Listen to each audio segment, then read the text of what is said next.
How's it going, everybody? Mark Weisbarth here, live on the Instagram, and this is my first attempt at doing CoasTalk with video. So bear with me if I have any technical difficulties. We're about to bring on a special guest, my friend Ella Harp.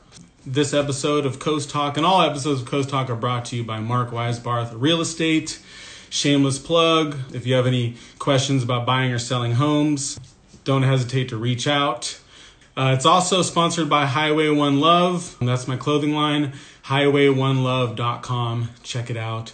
And shout out to Cruiser, who I'm rocking their hoodie right now. Cruiser Lifestyle. Check them out at Cruiser Clothing on Instagram and everything else. So right now, let me invite Ella Harp.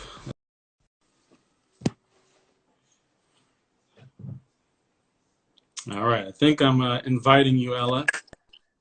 Hey. Oh, that's me. Thanks for joining us. Got Ella Harp here, and super excited about having you. This is my first time doing like a live video, and for the podcast, I've been doing like audio. And I was planning on getting you on from the beginning because I just have a list of just cool people that I know and that are super interesting and talented and stuff. So I'm really stoked to get you on the first video version of this. So thanks for joining me. Stoked to be here. Right on, right on. Okay, so big news. You just dropped a single yesterday called Bittersweet, and it was on a UK blog. So I just want to start off by just saying congratulations, first of all. Thank you. And just want to give you some plug. And why don't you just tell us about the new single and what it's all about and everything. For sure. So I wrote it about a time frame when I lived in Scotland. I lived in Glasgow for 3 years and the Isle of Skye for the fourth. I went to uni out there to study harp and Scottish Gaelic, and it was a really amazing time frame, visually and educationally, but it was really difficult for me socially. I was in not the greatest spot at a time in my life at a personal point then. So it was just kind of like this weird feeling of not really knowing what's going on necessarily. So I guess I just wrote Bittersweet about, kind of that time frame. And it was sort of it was, it's hard to talk about it and make it sound unpleasant because you feel bad, you're like, oh, you want everything to be kind of happier, but it was the best of times. It was the worst of times. And so you went out to Scotland to learn the harp. You didn't play the harp before that? I played the harp already. I've been playing since I was 8, but I went out to study. I got my bachelor's in harp, and then I ended up spending the last year, because you get your bachelor's in 3 years over there. So I spent my last year at a little college on the Isle of Skye that's sort of like a Gaelic-speaking, the only Gaelic-speaking higher education place in the world. And it's just sort of plopped on this cliff on the Isle of Skye. And so I spent a year there immersed in sort of Gaelic course where you order your food and Gaelic and all that kind of stuff. But interesting. Yeah, that's so cool. Mm-hmm. But you said it was a hard time for you. You said socially it was hard for you. Socially it was so hard. I'm a little weird, by California standards, and I'm in Scotland at the time. It was just, oh my God, it was it was really harsh. I didn't drink, I didn't eat anything. I was a vegan at the time, and they just had no idea what to do with me because I didn't drink, I didn't eat, I was weird, and they're yeah, we'll just skip that one. That's hilarious. That's really cool. So how did you meet? So what website is the single on? It's For Folk's Sake, right? For Folk's Sake, yeah. It's a cool UK folk blog, music blog. You can go over and check that out. It's for folksake.com, I believe. I'll link it underneath the video too, for sure. Yeah, for sure. That's awesome. So how are you feeling about it? It sounds really good. What's the what is that audio in the beginning of the song? It sounds like it was recorded on a train or something. Yeah, it was actually, I found it on the internet because this was so long after. I recorded it in January, and by then it's I should have recorded these things when I was there, but it's a recording of a train going from Edinburgh, Waverley to Glasgow, Queen Street. And it's a trip I took many different times. And sort of, I took it the very sort of the first time I'd taken it from Edinburgh back to Glasgow was when my dad had dropped me off there for college, and we had this lovely day and saw the castle and everything was great. And then we came back, and then he just got on a plane and left. Bought me some toilet paper and was like, good luck, kid. I was like, shit. So it's sort of like the beginning of that whole time period. So yeah, the train from Glasgow to, or from Edinburgh to Glasgow. And so how'd you hook up with this blog? Did they reach out to you or like? No, I'd actually, I'd gotten my previous single that I put out in February. It's called Screaming in the Void, and it's the title track off the album that this single is going to be on, coming out in the fall. And sort of got that single on through an awesome promotion company on that blog, and then just kind of reached out again when Bittersweet was coming out to see if anything was possible, and then super excited to have gotten the premiere. It's always something you're looking for. That's really cool. I find you so like interesting and unique in that you play the harp. First of all, I don't know anybody that plays the harp, and Underutilized. yeah, and so I think it's. I remember when I first met you, it was at the studio, J7 Studios. You were one of the many people that showed us just a tremendous amount of love and went in there and like recorded songs and performed and was just super cool. Just became part of the family, and I'll always appreciate you for that. And but I always found you super interesting. Thanks. Because when I think of harp, I just I think of like classical music or something, or like the Roman Empire, like or something. I don't, but Yeah. and I definitely when I listen to your music, I find myself, like I'm a hip hop guy, right? For sure. And so I listen to your music, and I almost like it makes you bob your head. It's like it's got a rhythm to it, and it's just so out of the normal thinking as far as like what you think of a harp. So I think that's really dope. Yeah, it's an underutilized instrument. It's so much more versatile than like it gets used for. I mean, it's obviously great for everything it does get used for in classical pieces and sort of the more folky kind of side of things. But like you can do literally anything with the harp. Like I'm so excited to see more people doing more stuff with it like as time goes on, because like even what I'm doing is like kind of still in like a box of like harp. I mean, you can do heavy metal on the harp. You can do anything on the harp. It's such a cool instrument. Yeah, it really is. I don't know how you do it. It looks way more complicated than like guitar though. It's really not that bad. Really? Not that I think I'm like amazing at it or something. It's just actually like it's not that crazy. As instruments go, like the harp isn't like the craziest of all. It's a reasonable instrument. It doesn't like throw too many curveballs at you. Well, I mean, do you think that it's good for you that like not a lot of people play the harp? Like maybe it helps in that sense where you're like really standing on your own a lot. I don't. Yeah, I mean, I think it's like I tend to not put too much weight on it in general. I think sometimes for the like like unusual factor like that can kind of be useful, but I think a lot of the times too it's like it's so sort of typecast the harp. It's kind of set in like this general expectation that I think people just aren't really sure where to place it. Like, and then sometimes apparently if you aren't paying that much attention, people will just think it's a guitar. Like, I mean, not that this is the greatest example, but like there's this website called Submit Hub, and you kind of, you could put things in to kind of be your own PR person, which this time around I don't have the budget for that because hey, coronavirus, woo. Um, but you sort of send things into these different blogs, and they will give you 10 words of written feedback or something. They only have to listen to 20 seconds of it. So I'm sure most of the time they're just kind of glazing past this stuff. But like, I think in this last batch, especially on Bittersweet, I've gotten all these responses, probably 4 or 5, and they're like, oh yeah, like the guitar was cool, or like the guitar was all right. I'm like, you need more variation in the guitar. That's funny. They think you need some effect, like the harp effect or something. Yeah, right. I don't know. Maybe it's like, yeah, it's like the harp plug-in on like Yeah. GarageBand or something. I don't know. Well, one thing I have to say about you is that you have a really good how do I say it? Like not web presence, but just your imagery, like your pictures, your website, Thanks. ellaharp.com, like it's legit. Like it looks really good. Do you do all that or do you have like help?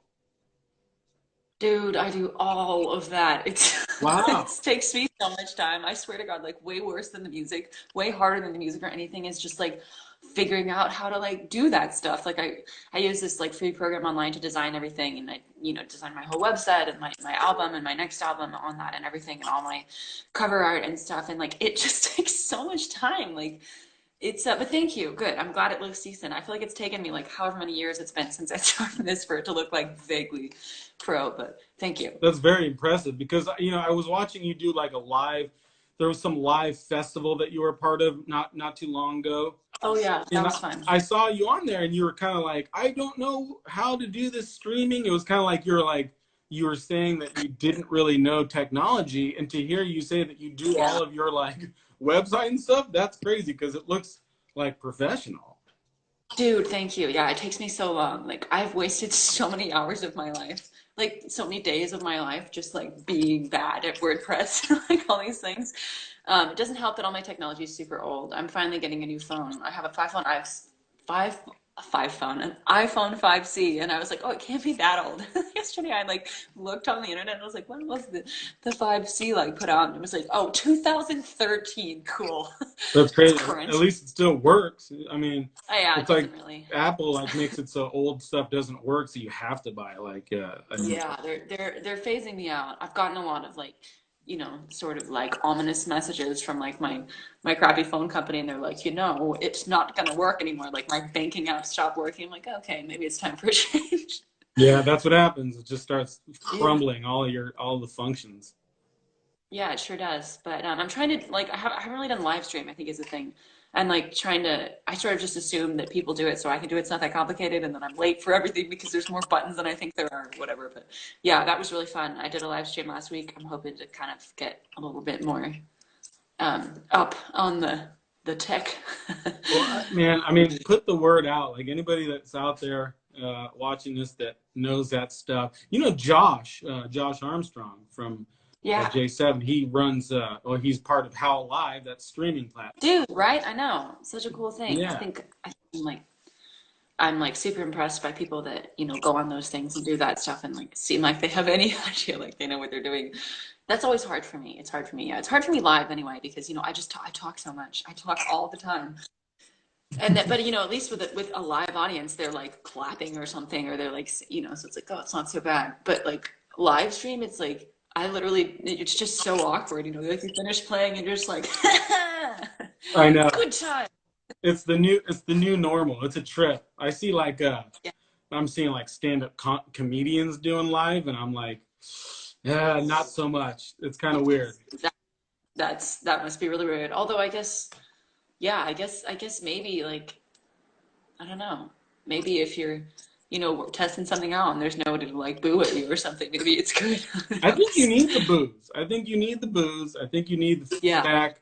I think you need the energy. Otherwise, you don't get better. So I mean, like, so speaking about that, how are you holding up during this as a performer, as a musician who does gigs and stuff? How is it affecting you? And I mean, what does it look like? Do you think you're going to be back on stage anytime soon? I kind of don't. I mean, I'd love to, but like I think at this point it's just kind of it's like I don't know, it's like it just died overnight. It's so crazy. Like I'm so grateful that I got to do this gig before everything kind of went down, but like on the February 24th, which is like I think that was a Tuesday, I think, and then the following Thursday, like 2 days later was when the whole like cruise ship, San Francisco, everybody's freaking out kind of thing happened, and like everything started to change really, really rapidly. So I'm really grateful that I got to play that sort of last gig, but then it was just like 4 days later, it was like not even a consideration. Like I was driving to a gig the next week, and it got canceled like as I was driving, like via email. So like you show up and it's like, sorry, but like that's the world that we're looking at. Is it's like at everything was just like rapid fire. It's like boom, boom, boom, boom, boom. And, one minute it's fine. And the next minute, you get some executive order and it's like nothing is kind of moving forward. But it's super weird. I've been pretty musically like uninspired in this time frame, which I feel like I would be more. Because it's like, you have all this time. I think I had like a month of like really solid depression, and now I'm kind of coming out of it a little bit. So, but it's so just so weird, There's like the pressure to create, the pressure to be productive when you have all this time. And like, I don't know if it's true for anybody else, but I've just been pretty much doing nothing. I've been knitting a bit, but that's it, really. No, I've talked to a lot of friends, musicians and performers, and you're not the only one. It makes sense too. It's like we're inspired by like kind of like the happenings of life, and when you're just like Yeah. sitting in your house, there's not much inspiration, you know? No, no, and I think like the energy that you get and like, the booze or whatever, or like just constantly having a fear that somebody could start throwing like bad vegetables at you, to me is just like part of it, I guess. I don't know. And then like just not having that is a really weird disconnect. Like it is a really unfortunate time to for living with crowds of any description. Yeah, I think as a performer, you're probably hit the hardest almost as far as, it's like large gatherings and stuff. Like those are almost going to be Yeah. the last to come back, I feel like. I mean, I don't want to Yeah, be the doom and gloom, but I mean, it's. I guess if you want the silver lining, like there's not that many people that go to my shows anyway. So I guess when I start back up again, it'll be like under the threshold of like a proper crowd. But Stop. yeah, it's a really strange. It's a everybody's in it together. I feel is what I kind of remind myself. And like yeah, artists, we're just kind of trying to keep the faith.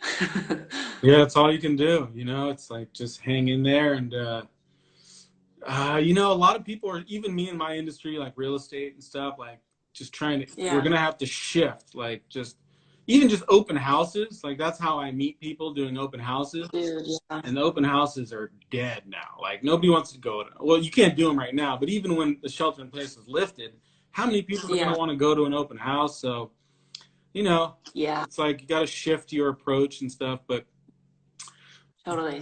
but I do think, first of all, I hate to. First of all, I don't want to be one of the people that are like, oh, the positive is this, when there's people that are really going through tough times and it's like devastating to them. So hearing people like, oh, I'm getting this positive out of it, it's cool. I mean, you have to do that. But at the same Yeah, time, I want to be careful about just kind of rubbing it in their face. But I have to say that I enjoy doing meetings via Zoom and video. hmm, I just had a doctor appointment this morning with video. Um, I was dude. going to start having people come to my house to do these like podcasts, and that's all good. But I kind of like that I can do it like this, and you're in your house and I'm in mine. It's kind of Right? convenient. I think it's better. I'll probably be able to have more conversations with people. So, I think we are already headed to this in this direction anyway, more video technology and all that. Yeah. And I think this whole thing is probably just kind of set that into motion maybe sooner than it was going to or something.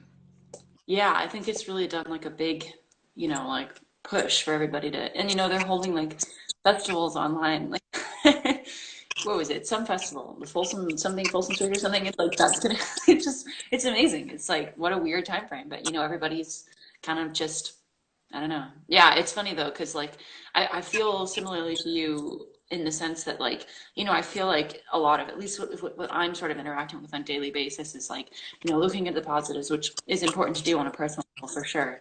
But like even just like listening to the radio, and all these advertisements now are like angling this direction and they're all like, we'll get through this. I'm like, you cannot say that. Like some of the people that are probably listening to this are not going to make it through this. This is a global pandemic. This is where people are dying.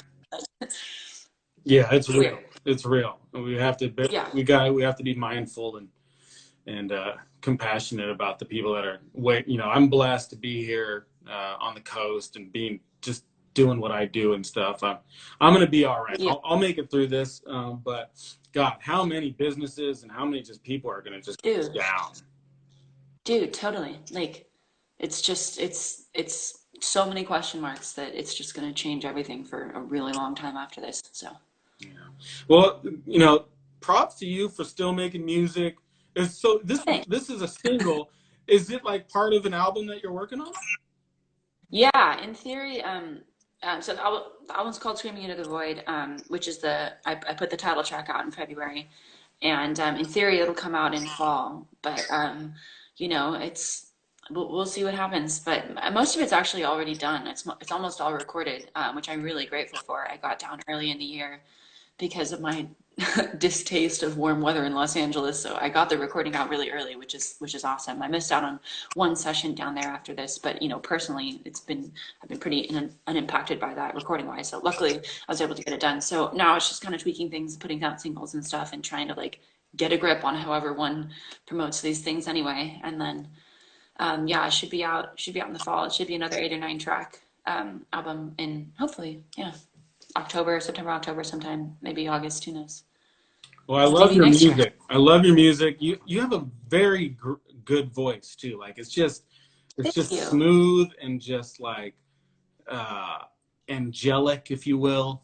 Um, it's really good. Thank you. I really dig your music, and I think that Thanks, man. you're a young harpist, and you're a cool person, and you do a lot of other stuff. And so like you like make you make clothing, don't you? Right? Or like you work leather or Yeah. something. Yeah, I do. I do all that stuff because I don't know. I'm really, really cheap, guys, and it's weird when can you just make all your own stuff and then you can't shop. But yeah, I design and sew everything without patterns and just kind of wing it, which is really representation of other aspects of my life and all that stuff. So yeah, it's fun. It's fun. Hey guys, so unfortunately, the end of the video with Ella cut off because I didn't put my phone on silent and I got a call. Anyways, that's my bad. I'm working it out. It's my first time doing the video thing. So just want to say thanks so much to Ella Harp for coming on with me. Check out her music, ellaharp.com. Follow her on Instagram. I'm going to put a link to her new single underneath this video. Thanks for watching CoasTalk. Appreciate you guys, and we'll see you next time. All right, bye.